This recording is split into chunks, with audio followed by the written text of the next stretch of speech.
mirar cielos abiertos, puedo ver tu gloria, aun cuando todo dice no, tú dices sí, tú dices sí, tú dices sí, tú dices sí. Prepárate, Dios lo hará, Dios lo hará. No temas, yo profetizo que Dios lo hará, Dios lo hará, lo profetizo.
Dicen no,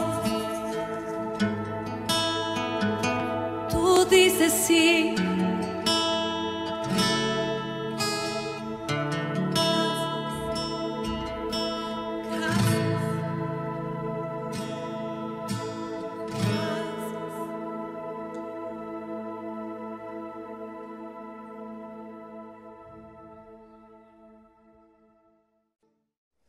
Bendiciones, bendiciones. Quiero comentarle algo que vino a mi corazón. Estaba recordando la historia de un hombre porque quiero hablarle sobre la gratitud. Estaba recordando la historia de un hombre. Este hombre era un sabio de la palabra y tenía por costumbre leer en su oficina. Y un día sentado en su escritorio, el hombre está sentado, está leyendo un libro, ¿sí? Y lo toma el sueño y cae dormido sobre el libro. Él se despierta en un sueño, ¿sí? Y está en el cielo. Camina un poco y mira unas puertas grandes en el fondo y se va para las puertas grandes. Cuando va llegando, a la par de las puertas hay dos ángeles resguardando las puertas. Él llega donde los ángeles y los ángeles le preguntan: ¿quién es usted? Y él le contesta: yo soy tal persona. Y dice: ok, ¿y qué es lo que quiere? Dice: es que yo tengo unas peticiones y quiero ir al trono de Dios a poner estas peticiones en el trono de Dios. Y los ángeles le dicen: ¿y usted sabe cuáles son las palabras para accesar aquí? Y el hombre queda pensando, medita un rato, da vueltas y se acuerda y dice: sí, son estas y estas. Y se abrieron las puertas. Abren las puertas, el hombre le camina un poco y le dicen los ángeles: más adelante va a encontrar otras puertas. Vaya y ahí le van a decir qué es lo que tiene que hacer. Cuando el hombre llega a las segundas puertas, son unas puertas iguales, altas, grandes, y hay dos ángeles custodiando las puertas. Le preguntan que a qué viene. Y el hombre le dice: vengo a dejar unas peticiones al trono de Dios. Las puertas se abren, el hombre logra ingresar y le dicen los ángeles: vaya y camine, va a encontrar una sala de espera. va a haber mucha gente, tome asiento y en cualquier momento lo llaman. El hombre va, de verdad, encuentra una sala de espera, hay un montón de gente y el hombre se sienta. Hay unas puertas grandes de oro, él ve unas puertas en el fondo de oro y hay 2 ángeles custodiando. Cuando dicen el nombre, el hombre se para y va, camina hacia las puertas de oro. Cuando llega a las puertas de oro, los ángeles le dicen, ¿qué es lo que viene a hacer? Y él le dice, es que traigo unas peticiones para el trono de Dios, para ponerlas en el trono de Dios. Y le dicen los ángeles, ¿sabe cuáles son las palabras para abrir estas puertas? Y el hombre dice, sí, dice las palabras y las puertas se abren. Y cuando las puertas se abren, detrás de las puertas hay una luz tan brillante que el hombre no puede mirar aquello y no puede mirar aquello. Y él trata de entrar dentro de donde las puertas se abren, y él no puede entrar y se despierta.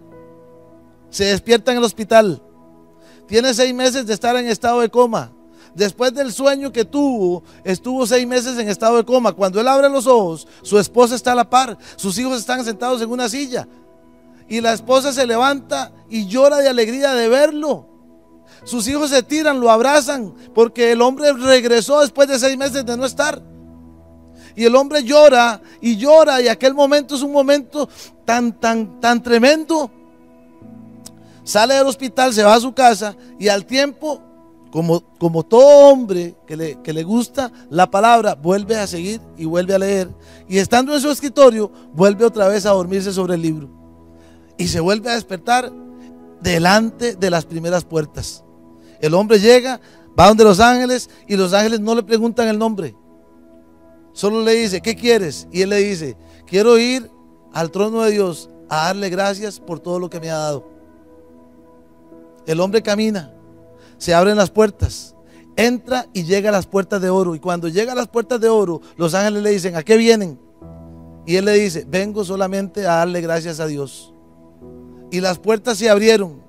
Él logra ingresar a las puertas, ya la luz no le molestaba. Y cae de rodillas, tirado en el suelo, diciéndole, gracias mi Dios por todo lo que me has dado, gracias por la vida que me has dado, gracias por la familia, porque has estado pendiente de mí, porque detrás de mí siempre has estado tú. Y el hombre empieza a llorar y a llorar y a llorar y se despierta. Está en el escritorio. Quiero decirle algo, la gratitud abre puertas. La gratitud abre puertas. Y quiero que vaya conmigo y me acompañe un momento a 1 Samuel 18:4. ¿Por qué lo llevo ahí? Porque quiero que vea un detalle en esto. En 1 Samuel 18:4 dice el título, Pacto de Jonatán y David. ¿Sí? Y en 1 Samuel 18:4 dice, y Jonatán se quitó el manto que llevaba y se lo dio a David y las otras ropas suyas, hasta su espada, su arco y su tolabarte. ¿Qué le entregó? David hizo un pacto con Jonatán. Ellos hacen un pacto y Jonatán le entrega en señal de pacto el manto, las ropas, la espada, el arco y el cinturón. Le entrega esos 4 elementos. Cada uno tiene un significado, pero no vamos a hablar de eso. Quiero que note que hizo un pacto de gratitud y de compromiso con Jonatán y con David. Y en 1 Samuel más adelante 9:1 dice que pasado el tiempo, Jonatán se muere el rey Saúl, mueren. Y pasado el tiempo, David, cuando es rey, un día en el palacio, dice que se acordó del pacto que había hecho con Jonatán. Cada vez que haces un pacto con Dios, cada vez que pones tu dinero en la casa de Dios, Dios se acordará de todo lo que tú has hecho. Se acordará. Y en ese momento dice que se acordó y le dice a su sirviente, habrá uno de la casa de Saúl en quien yo pueda hacer misericordia. Y el sirviente le dice, hay uno, está allá en la tierra del olvido. Y David le dice al sirviente, anda y tráelo, lleva de mis ropas, lávalo, báñalo, vístelo y tráelo al palacio. Cuando el hombre viene de vuelta, no lo puede creer. Él llega al palacio, se tira frente de David y le voy a decir algo. Él le dice, por el pacto que hice con tu padre Jonatán, por eso le digo, Dios no se olvidará de las cosas que haces, Dios no se olvidará del dinero que pones, Dios no se olvidará de tus ofrendas ni de tus diezmos, Dios no se olvidará de cada una de las cosas que has hecho en fe para levantar la iglesia, no se olvidará. Y le dice a David, por este pacto que hice con tu papá, con Jonatán, te voy a devolver cada una de las cosas que la vida te quitó. Te voy a seguir sentando en mi mesa. Ya no comerás en ningún lado, comerás con el rey. Y de hoy en adelante vestirás las ropas del rey. Hoy le voy a decir algo. Es un tiempo de ser parte, es un tiempo de pactar, es un tiempo de formar la iglesia y de sostener la iglesia. Porque en tiempos de oscuridad, Dios no se olvidará de cada sacrificio, de cada ofrenda y de cada pacto que hagas con Dios. No se olvidará. Salmo 20 dice que Dios haga memoria de todas tus ofrendas. Oiga lo que dice. Que Dios haga memoria, que Dios no se olvide de tus ofrendas y de tus diezmos, que no se olvide de ninguna de ellas. Y por tu gratitud, porque pones con agradecimiento a todo lo que Dios te ha dado, porque en la iglesia de Dios te han dado luz, en la iglesia de Dios te han cuidado, en la iglesia de Dios han levantado tu familia. Por tu gratitud, que te dé conforme al deseo de tu corazón. Dios nunca se olvidará de lo que pones para edificar su iglesia y sostener su palabra. Bendiciones.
Saludos, bendiciones, bienvenidos a Iglesia en Casa. Hoy tengo un tema que es un tema sumamente importante, es un tema al que necesito que por favor le preste mucha atención, porque son de esos temas medulares con respecto a los temas de la fe, a los temas de la espiritualidad, a los temas de vida. Son de esos temas que son el núcleo de donde se desprenden muchas ramas: el rompimiento, el empoderamiento, la conquista, el éxito, la productividad. Recuerdo que ciertamente fui llevado a la iglesia cristiana a eso de los 7 años, una etapa muy linda de mi vida. Pasamos años muy interesantes, pero al igual que el pueblo de Dios, en algún momento uno entiende que va caminando, digamos que por la senda correcta, hasta que un día se da cuenta que algo ha dejado de hacer. En algún momento, cuando Jesús aparece en la tierra, en el libro de Mateo, por ejemplo, que Jesús aparece ya con sus 30 años, dando inicio a su ministerio, siempre me llamó la atención cuando comencé ya, como quien dice, esta etapa en el llamado, en el ministerio, en la asignación que se me ha dado. Siempre me llamó la atención algo que tuve que sufrir en carne propia y de lo que quiero conversarle hoy, porque me doy cuenta que el éxito de la palabra, ojo, el éxito de la palabra de Dios no radica en ella misma. O sea, la palabra puede ser sumamente poderosa, pero hay un condicionante en mí. Hay un condicionante en mí que podría hacer que, aunque la palabra que tengo al frente sea la palabra de Dios, no funcione en mi vida. Eso no lo aprendí de la noche a la mañana. Le estoy soltando algunas piecitas entre la conversación y la introducción. Le dije que yo me crié en una iglesia cristiana, evangélica, muy bonita, una iglesia de muy buen testimonio, de muy buenos fundamentos, pero que me sucedió o que nos sucedió como cuando Jesús llega en Mateo capítulo 4 y el primer mensaje que Jesús trae hacia los judíos, que era el pueblo que se le había asignado. Atención a esto, porque hay detalles que nosotros a veces en el cristianismo no entendemos. Por ejemplo, nosotros pensamos que cuando Jesús vino a la tierra, vino a predicarle a los gentiles, a los pecadores, al marihuano, al borracho, al adúltero, al fornicario, y sí y no. A ver, déjeme explicarle. Jesús vino a predicarle a un pueblo judío. ¿Y a qué me refiero con esto? Que no eran pecadores. Claro que eran pecadores, pero hay un pero. La mayoría de los judíos eran conocedores de la palabra. La mayoría de judíos eran, por decirlo de alguna manera, cristianos congregantes. En otras palabras, si Jesús apareciera en nuestro tiempo, Jesús no aparecería hablándole al que no conoce la palabra. Jesús aparecería hablándole al que ya conoce la palabra. Luego, con el pasar del tiempo, el compás de la misericordia, el compás de la compasión, el compás del propósito de Dios se fue abriendo para muchos otros pueblos, pero en aquel momento Jesús viene para hablarle a los judíos, que en el contexto moderno los judíos serían los cristianos, los que conocen la Biblia, los que conocen los principios bíblicos, los que se congregan, los que van a una comunidad cristiana. Y Jesús aparece con un mensaje que dice: arrepentíos, porque el reino de los cielos ha llegado. Toda una complicación en estas palabras que le acabo de mencionar. No es, la frase que le acabo de decir, no es tan sencilla como parece. Cuando Jesús aparece diciendo arrepentidos porque el reino de los cielos ha llegado, es una frase sumamente complicada y profunda. A ver, ¿por qué? Porque los judíos de la época de Jesús, se entiende históricamente, cuando estudiamos la palabra, que eran hombres y mujeres que estudiaban la palabra.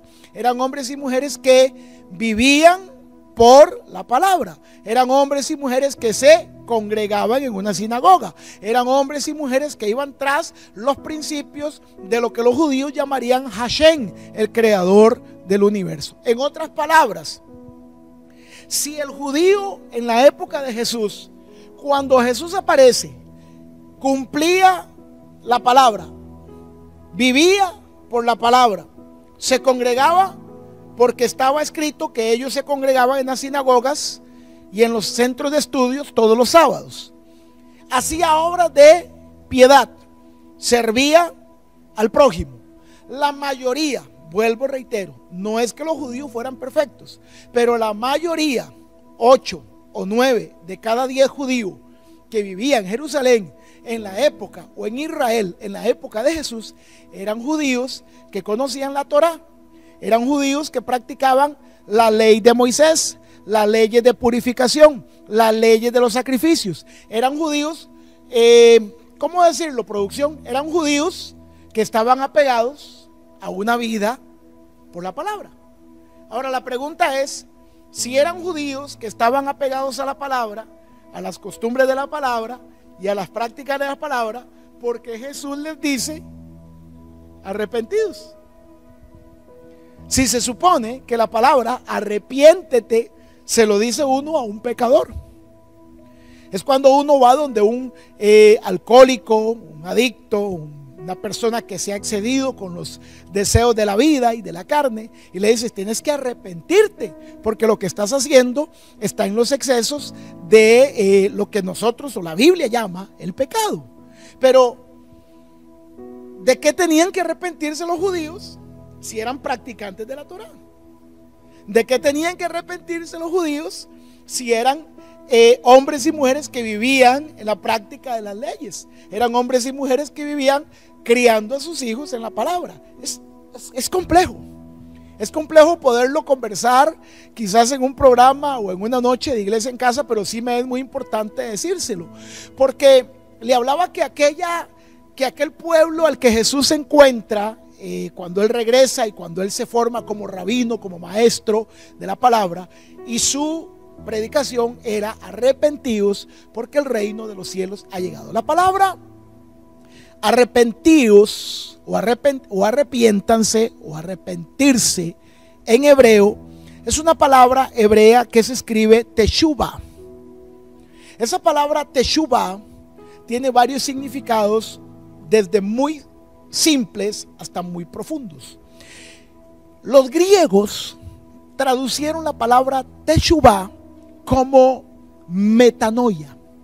Vamos poco a poco.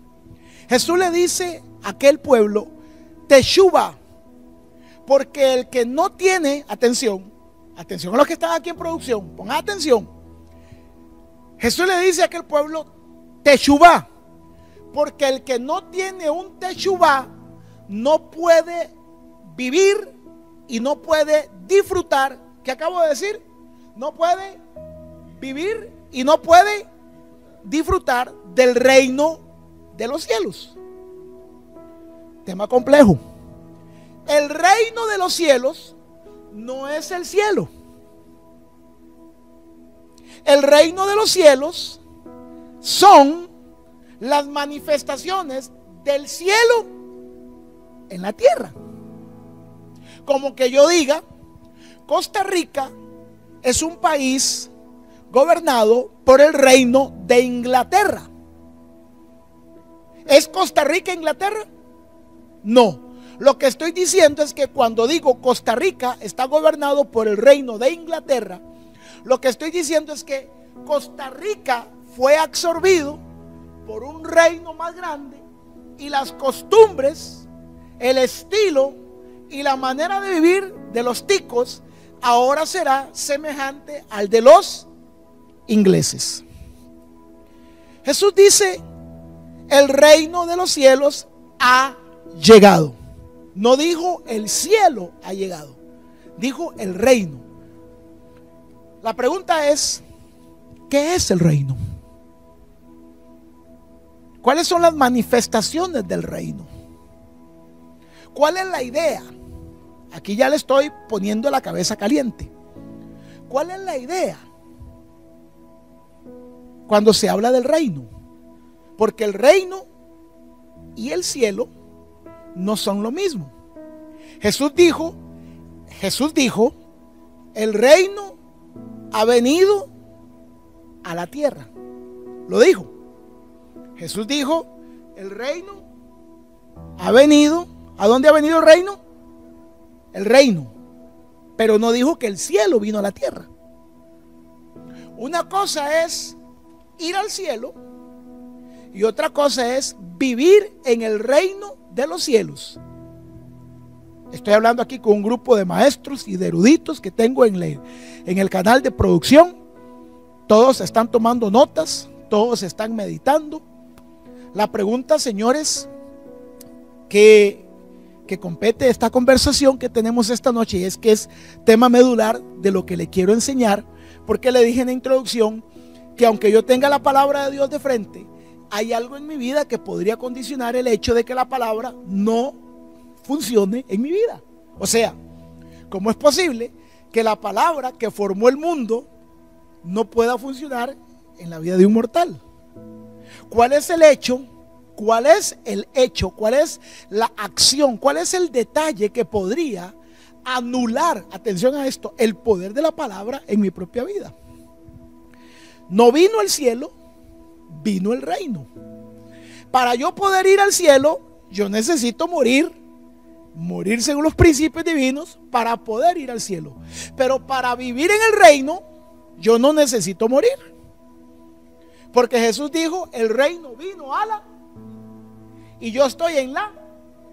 Quiere decir que si yo logro tener la llave correcta, yo puedo vivir en la, y el reino está en la, y yo puedo vivir en él, que está en la, y yo estoy en la tierra. Pero ¿qué es el reino? El reino viene a ser la manera como el rey conceptualiza el territorio donde él y sus habitantes van a vivir. ¿Cierto o no? A ver, yo soy el rey Víctor II, porque ya el primer Víctor murió. Yo soy rey Víctor II. Y rey Víctor II vive en un palacio. Ocupo que hablen duro, don José, Rodolfo y todos los demás maestros eruditos de la fe. El rey Víctor II vive en un palacio. ¿Cómo es la cama que tiene el rey? ¿De medio metro? ¿De 1 metro? ¿O de 2 metros? Por eso se llama cama king. Hay cama individual, hay cama matrimonial, hay cama queen y hay cama king. ¿En cuál duerme el rey? Ajá. Pensamiento de rey, el reino. ¿Me van siguiendo? Pensamiento de rey, el reino. El rey vive en y duerme en una cama. Si ese reino bajara del palacio y viniera a visitar su casa, ¿qué tipo de cama creería usted que quisiera dormir el rey? En una cama king, porque él está acostumbrado a dormir en cama king. Por lo tanto, el rey le enseñaría a sus gobernados. La palabra súbdito suena un poquillo feilla, ¿verdad? Pero le enseñaría a su pueblo. Si el rey quiere que cuando él venga a visitarlo pueda dormir en algo que es acorde a su realeza, él enseñaría a su pueblo a pensar como un rey.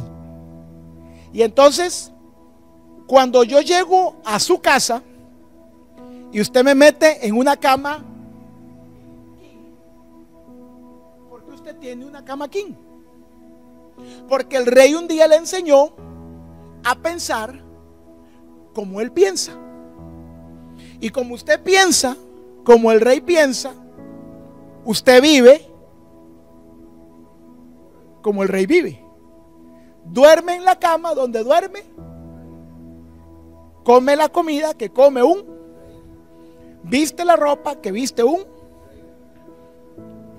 Y entonces, cuando el pueblo piensa como el rey, vive como el rey, come como el rey, viste como el rey, entonces en el pueblo hay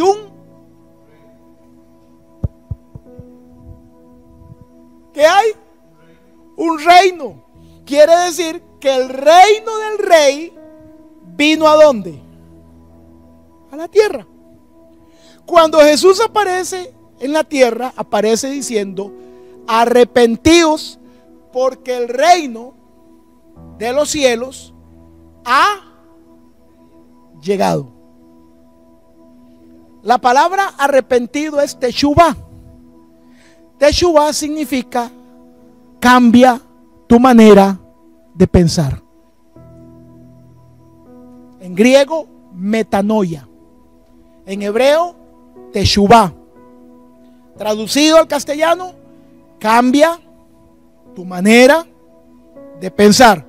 Díganlo, los que están aquí en producción conmigo. Cambia tu manera de pensar. Ahora dígaselo al hombre. Vaya, dígale. Cambia. Usted que me está escuchando, dígaselo a su mujer, dígaselo a su marido, vamos, dígale, cambia tu manera de pensar.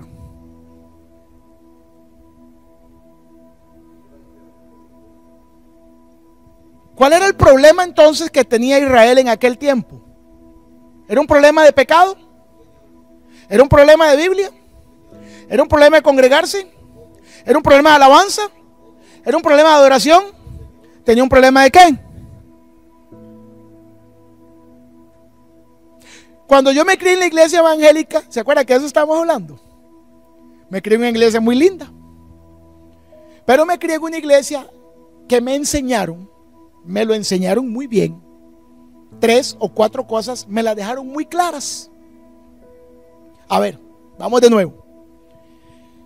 Para el rey poder vivir con su pueblo, tiene que enseñarlos a igual que. Ajá. Ahora, le pregunto, ¿algún día usted escuchará a un rey decir, no hay, no puedo, no tengo, eso no es para mí? Entonces, ¿por qué nosotros hablamos así? Yo conozco un rey, porque Génesis capítulo 1 dice que el universo está lleno de reyes. Yo conozco un rey que fue desterrado. Es un rey de un reino llamado el reino de las tinieblas. Ese rey no tiene. Ese rey no puede. No tengo. ¿Cuál le dije? Y no es para mí. No hay. Yo conozco un rey que no tiene. Yo conozco un rey que no puede. Yo conozco un rey que no es para él, pero no es el rey que gobierna el universo. A ver, los habitantes del reino hablan como su rey. Entonces, cuando yo digo no tengo, no puedo y no hay, digan conmigo, no tengo, no puedo, no hay. Cuando yo digo eso, la pregunta es, ¿a cuál rey estoy representando? Porque entonces yo crecí en una iglesia cristiana evangélica, no estoy hablando de una denominación, y quiero ser claro en esto porque un día estaba hablando yo, que yo crecí en una iglesia donde no nos enseñaron tal cosa, no nos enseñaron otra, y apareció ahí en el chat un palomo que no entendió lo que estábamos predicando y pensó que yo estaba hablando de una iglesia y de un pastor. Discúlpeme, no sea bruto, ubíquese. Estoy hablando de una iglesia en general, de un tiempo y de una dispensación. Hay cristianos que, como no pelean ni con el diablo ni con la suegra, andan buscando a ver con quién pelean. Y andan pegándose de predicaciones para andar peleando lo que nunca defendieron y lo que nunca fueron y lo que nunca hicieron. Pues entonces estoy hablando de una época de la iglesia donde yo, Víctor Palomo, aprendí claramente 3 cosas. A mí me enseñaron que yo no puedo, que yo no tengo, que no hay y que eso no es para mí. A mí me enseñaron, yo vengo de una época de la iglesia cristiana donde a mí me enseñaron que vivir en buenas casas no eran para cristianos, que tener buenos carros no era para los hijos de Dios. Yo vengo de una época de la iglesia donde a nosotros los jóvenes nos decían, estudiar es un asunto mundano, porque usted debe de dedicarse a la palabra, a la oración y a ser predicador. Yo vengo de una iglesia o de una época donde nos enseñaban que estar en la política era pecado, que ser jugador de fútbol era pecado, que tener dinero era pecado, que desear buena ropa era pecado, porque en aquel tiempo lo único que debíamos de anhelar y desear era el bautismo del Espíritu Santo, los dones del Espíritu Santo Y nos enseñaron a vivir condicionados, donde no hay, donde no se tiene, donde no se puede, donde no, eso no es para mí. Donde venga, señora, hable con su hijo, porque vemos que su hijo es un poco pretencioso, y eso que su hijo quiere, eso no es para cristianos, eso es para los hijos de Satanás, pero no para los hijos de Dios. A ver, los hijos de Satanás pueden tener buenas casas, el narcotraficante puede andar en un buen carro, el narcotraficante puede tener una buena casa, el narcotraficante puede comprar buena ropa, el narcotraficante puede comer las mejores comidas, el narcotraficante puede ir a pasear por el mundo, pero los hijos de Dios no. Por eso es que un día es un día, en un país de moribundos y de miserables, aparece un pastor que rompe el esquema del pensamiento mediocre, y todos, cristianos y no cristianos, se lo comen.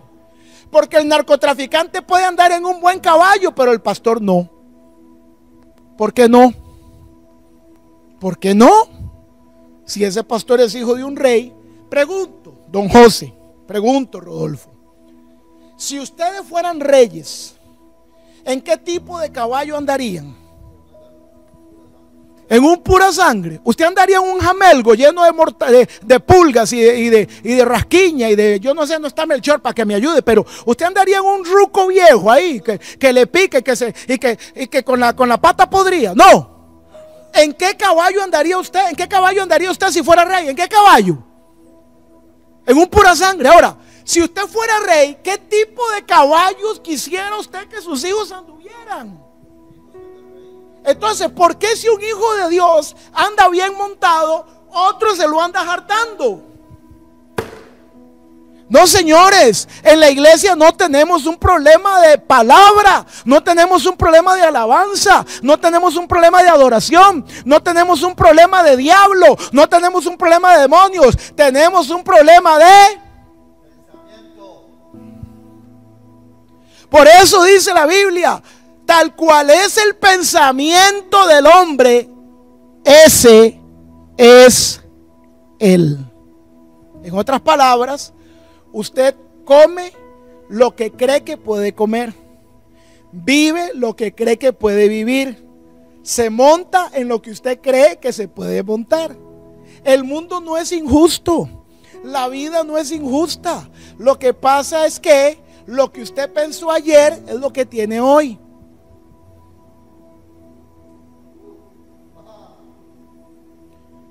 Lo que usted pensó que Dios le podía dar es lo que Dios le puede dar. Dios no nos puede dar más de lo que yo no crea que Él me puede dar. Un día iba yo haciendo una gira pastoral y monté a un príncipe en el carro. Lo que yo no sabía, que el príncipe que llevaba la par mía tenía corazón de grillo, porque eso es bíblico. Ahora se lo voy a demostrar. Y vamos pasando por una mansión tremenda. Y el personaje que llevo yo ahí sentado, seguro haciéndome la gran gracia, me dijo: ¡Uy, mi pastor! ¡Qué casona más linda esa! Yo le dije: sí, viste, qué bonita. Y me dice: esas casas jamás serán para nosotros. ¿De a dónde, pelazón? ¿Usted qué cree, pastor? Le digo: no jamás serán para usted. Nunca serán para usted. Porque usted no puede vivir donde usted no crea que puede vivir. El problema no es que Dios no se la pueda dar. El problema es que usted no cree que Dios se la puede dar. Entonces, muchos cristianos tienen pleitos con los que hemos creído. Muchos cristianos persiguen a otros que lo único que hicieron fue atreverse a creerle a su rey. Pero deja de perseguir a otros, porque el problema no es que estás persiguiendo a otros, te estás persiguiendo a ti mismo. Porque el problema que tienes hoy es que no duermes en cama king, porque solo te crees digno de dormir en cama individual.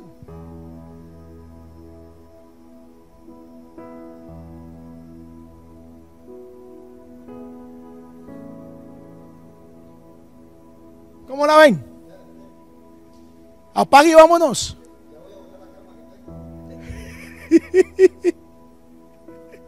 Ya voy a botar la cama que tengo, dice don José. ¿Y por qué tiene esa cama? ¿Y qué cama tenés? ¿Qué tamaño tenés? ¿Individual? individual. Y usted no sabe lo que es dormir en una king.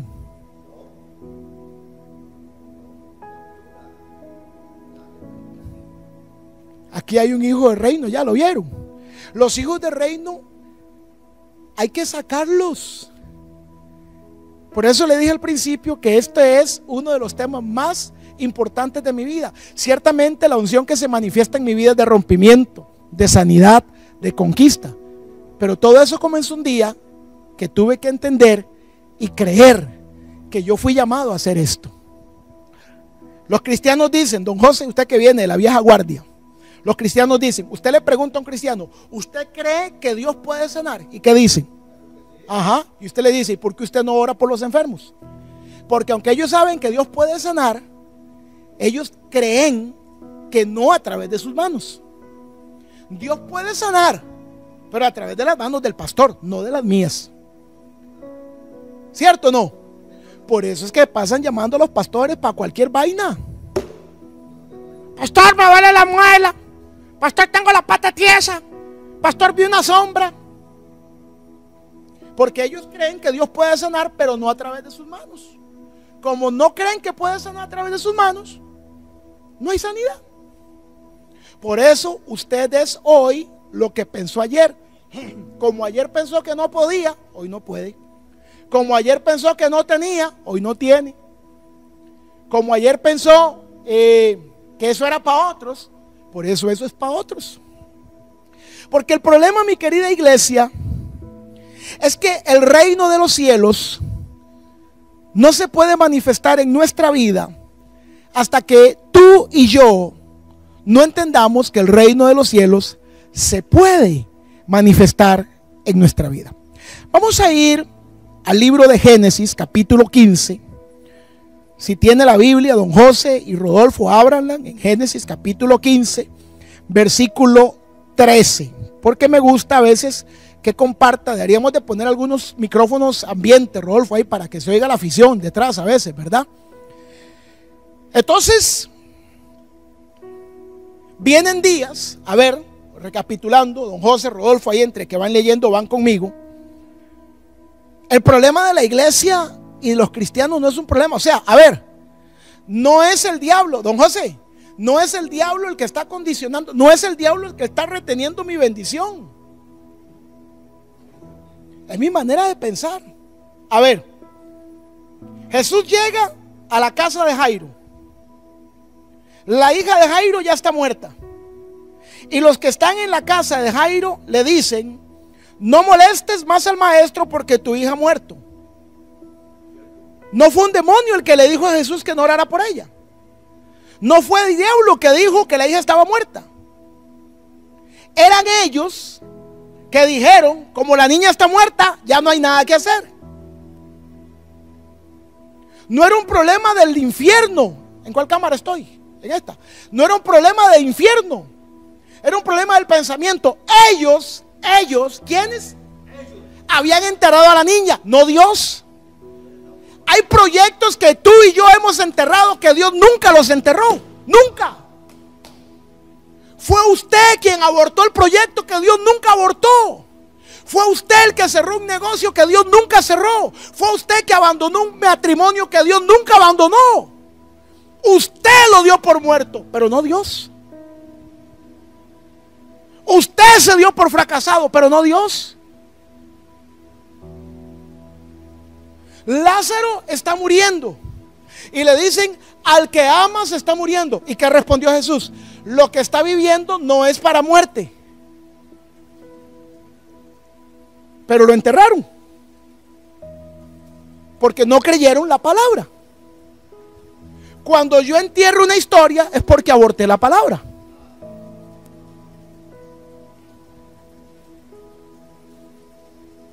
No es un problema de diablo. Vivimos en la casa que hemos creído que podemos vivir. Andamos en el carro que creemos Dios nos puede dar. Comemos lo que creemos Dios nos puede dar.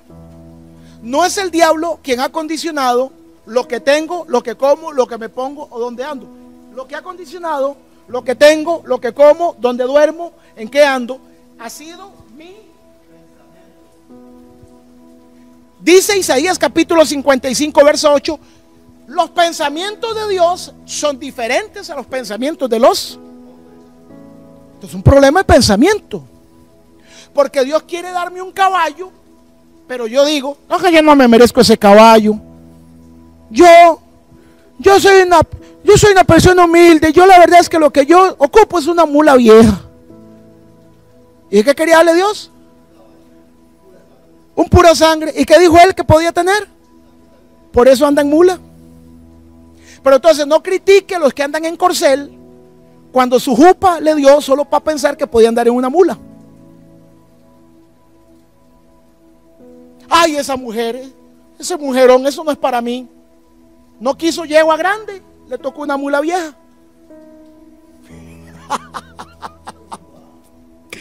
No se queje de la mula que tiene, es lo que usted creyó que podía tener. Señora, usted vio muchos corceles correr en la pradera. Usted vio caballos pura sangre. Hoy no se queje de ese jamelgo que tiene ahí sentado a la par. Es lo que es lo que usted creyó que podía tener. Lo que usted creyó que podía tener es lo que tiene. Esa mortadela vieja ahí sentada, eso es lo que hay. Dios me quiere dar. A ver, voy con algo importante. De hecho, ya casi comienzo a predicar. Esto es como así, como para calentar el ambiente. Esto no es un asunto de pensamiento positivo, voy a aclararlo. No, esto no se trata de que yo me pego los deditos de aquí con ay y me sintonizo con Acuario y Orión y Ham. No, esto no es un asunto esto no es del secreto del libro, esto no es un asunto del pensamiento. Esto es un asunto de alinear mis pensamientos con los pensamientos de Dios. Dice, como es más grande el cielo que la tierra, así son los pensamientos de Dios. O sea, el problema que tenemos no es un asunto de pensamiento positivo, es un asunto de coordinar mis pensamientos con los pensamientos de Dios. A ver, si yo les pregunto, ¿Dios es un Dios bueno o malo? Bueno. Ajá. Y si Él es un Dios bueno, las cosas que le quiere dar a sus hijos son buenas. Entonces, si lo que Dios me quiere dar es bueno, ¿por qué lo que tengo es malo? Algo no calza.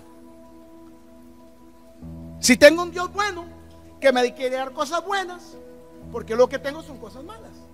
No es un problema de diablo, es un problema de que no estoy de acuerdo con mi Dios, con lo que me quiere dar. El rey David, ¿quién?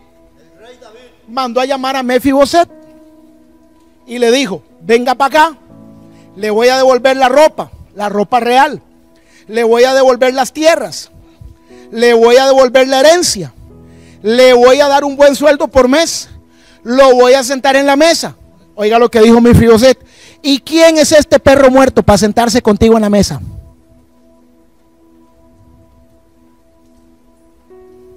¿Qué le dijo? ¿Quién es? ¿Qué le estaba diciendo Mefiboset? Dios, lo que tú me quieres dar, pon atención, esto se va a poner finito. Lo que tú me quieres dar, yo no lo puedo mantener. ¿Qué dijo Mefiboset? ¿Y acaso David le estaba diciendo que lo tenía que mantener? Yo no sé en qué parte de la historia usted creyó que lo que Dios le iba a dar, usted lo tenía que mantener. El problema, mi querido José Luis Mora, Rodolfo Marín, es que nosotros creemos que el carro que queremos lo tenemos que pagar con la bolsa nuestra. Como la bolsa nuestra no alcanza, el carro no llega. Porque usted tiene un problema de creerle a Dios. Si usted le cree a Dios en el carro que le quiere dar, en la casa que le quiere dar, en los proyectos que le quiere dar, el que da el sueño, paga el sueño.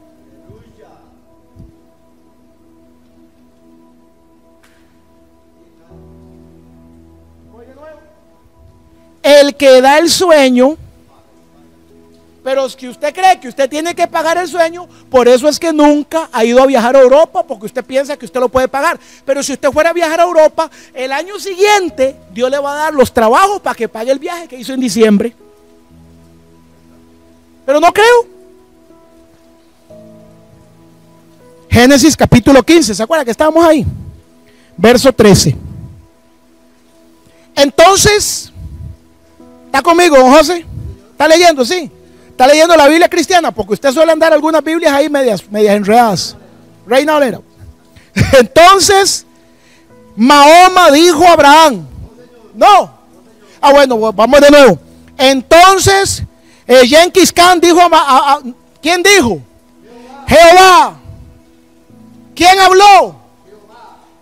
Dios habló.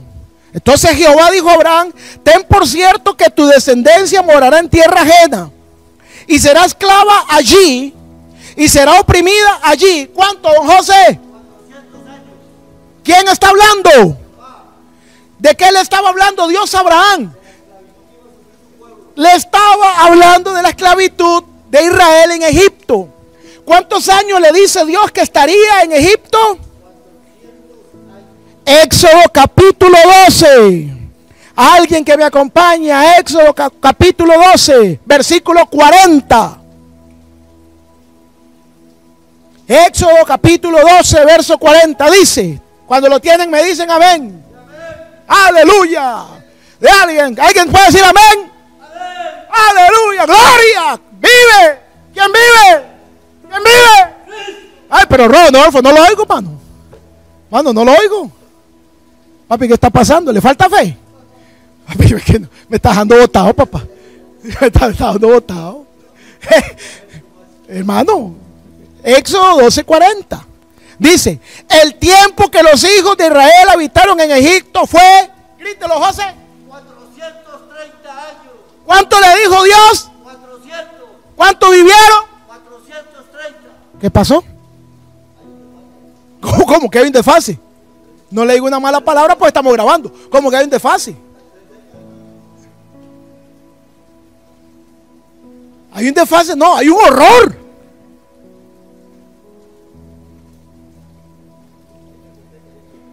O sea, señores, Dios dijo serán esclavos 400 años. ¿Cuántos tuvieron esclavos? 430. Wow, falló Dios. Falló la palabra de Dios.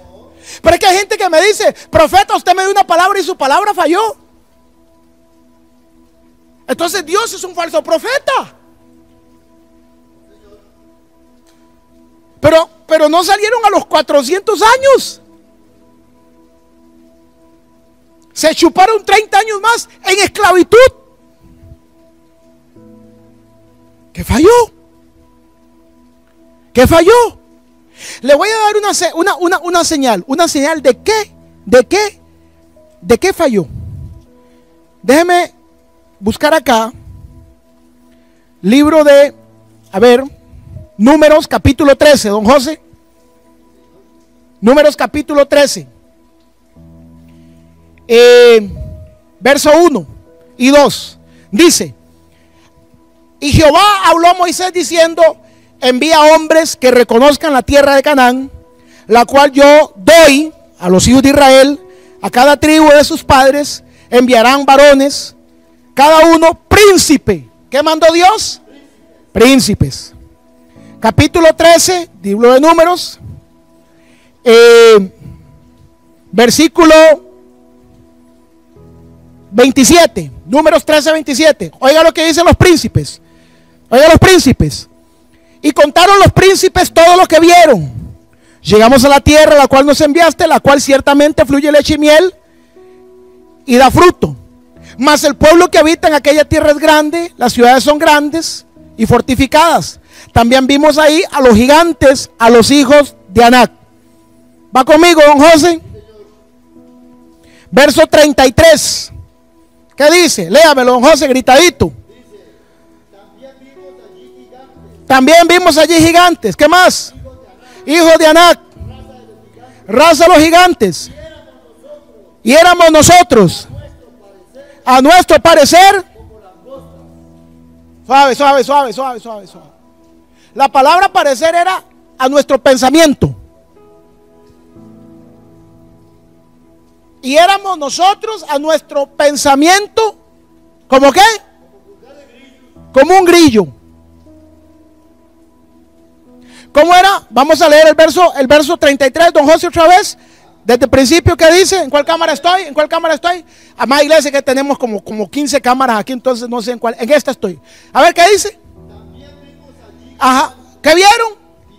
¿Cómo cree que eran las camas de esos gigantes? Ellos nunca se vieron durmiendo en la cama del gigante. Se vieron en las patas del gigante majados, porque ellos eran grillos. Mi pensamiento dice: esa cama no es para mí.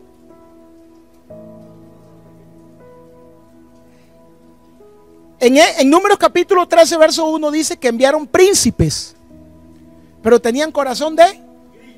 Hay cristianos que son príncipes, pero tienen corazón de grillo. Hay cristianas que son princesas, pero tienen corazón de grillo. ¿Cómo lo sé, pastor? Escúchelas hablar. Yo no puedo, comiendo zacate. Yo no tengo. Eso no es para mí. Esa iglesia que quiere construir el pastor es muy grande. Vale mucha plata. Demen. Pero yo nunca doy. Porque el grillo solo quiere que lee. Pero nunca. Porque no tiene. Porque no puede. Porque no es para él. Yo no nací para amar. Nadie nació para mí. ¿Cuántos años dijo el Señor? ¿Cuántos se quedaron? ¿Por qué? Porque los que un día tenían el ADN de conquistadores, el ADN era de conquistadores, tenían el pensamiento de esclavos. Y entonces un día, la crisis que vivieron los acostumbró a pensar en crisis. Un día a los 400 años, no te acostumbres a la crisis que estás viviendo, porque la crisis que estás viviendo solamente es temporal. Pero si te acostumbras a la crisis que estás viviendo, pensarás como la crisis, hablarás como la crisis y terminarás haciendo casa en la crisis. El problema no fue la palabra, el problema es que ellos se creyeron que la crisis era parte de su vida. Y pasaron de conquistadores a ladrilleros. Ellos eran los constructores de sus mansiones, se transformaron en ladrilleros de las casas de los egipcios. Pasaron de ser hijos a ser esclavos. Pasaron de ser herederos a ser endeudados. Y pasaron de hablar. Abraham es conocido como el padre de la. ¿Y ellos eran hijos de quién? Pasaron de ser hijos de la fe a convertirse en hijos de las circunstancias. Por un problema de... En otras palabras, mi manera de pensar anula, aborta y echa a perder los planes de Dios en mi vida. ¿Cuántos días, cuántos meses y cuántos años vivirás en la crisis? No lo determina el diablo. Diablo cochino, suelta mi casa, suelta mis finanzas, suelta mi... ¿Por qué no suelta una ofrenda a usted? Y le deja decir al diablo que deje de soltar sus finanzas. Porque usted no suelta sus finanzas y se pone al día con Dios con las ofrendas y los diezmos, grillo. El problema que tienes es que todo lo quieres para adentro, pero no da, porque tu pensamiento es para adentro y no para afuera. Porque el pobre solo piensa para adentro, mas el próspero piensa en dar. Diablo, suelta a mis hijos, diablo, suelta a mi familia. No, no es el diablo, es tu manera de pensar quien tiene cautiva tu casa, tus finanzas, tus planes, tus hijos, tus sueños y tu futuro. Mi manera de pensar, vea todo lo que traía para predicar. Y apenas voy por la primera. Me están dando ganas de predicar. ¿Sabe qué, hermano? ¿Sabe por qué le enseño esto? Porque con los años aprendí que usted puede zapatear toda la vida en la iglesia. Si por lo que usted zapatea no lo cree, no lo va a recibir. Usted puede gritar todos los cultos en la iglesia. Si por lo que usted grita no lo cree, ni se cree digno de recibirlo, no lo va a tener. Es un problema de pensamiento. Hay cristianos que zapatean por ser empleados, pero no zapatean por ser dueños de la empresa. ¿Cuál es la diferencia? O sea, si para ser empleado tiene que zapatear, ¿por qué no zapatea para ser el dueño? Hay cristianos que ofrendan para no perder un trabajo, pero hay cristianos que nunca ofrendan para tener un negocio. Si para tener el trabajo tiene que ofrendar, ¿por qué diablo no ofrenda para tener el negocio? Es un problema de pensamiento. ¿Cuántos años dijo el Señor? 400 años. ¿Cuántos se quedaron? 430. Deje de atrasar el plan de Dios en su vida, mi querido hermano. Usted no tiene un problema de diablo ni de demonios. Mire ya, dejen a la suegra tranquilo. No es ella. No es ella. Si supieran ustedes lo que me regaló la suegra este día, el padre, esa mujer conmigo, yo a esa mujer la voy a broncear. Cuando se muera la voy a disecar en oro. Estoy hablando en fe. espero que se reporte la suegra ahora. Suegrita, ya sabe, vea cómo la dejé bien parada. Hermano, no es el diablo, no son los demonios, no es el infierno. Tenemos un problema y nuestros pensamientos son capaces de anular, de abortar y de echar a perder la palabra, la promesa y los sueños de Dios.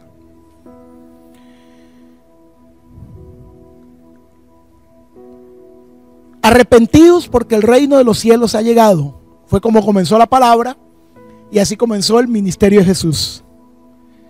Jesús traía prosperidad. ¿Sí o no? Jesús traía milagros, señales, prodigios. Todos los que entraron en esa esfera de vida fueron los que creyeron que podían entrar en esa esfera de vida.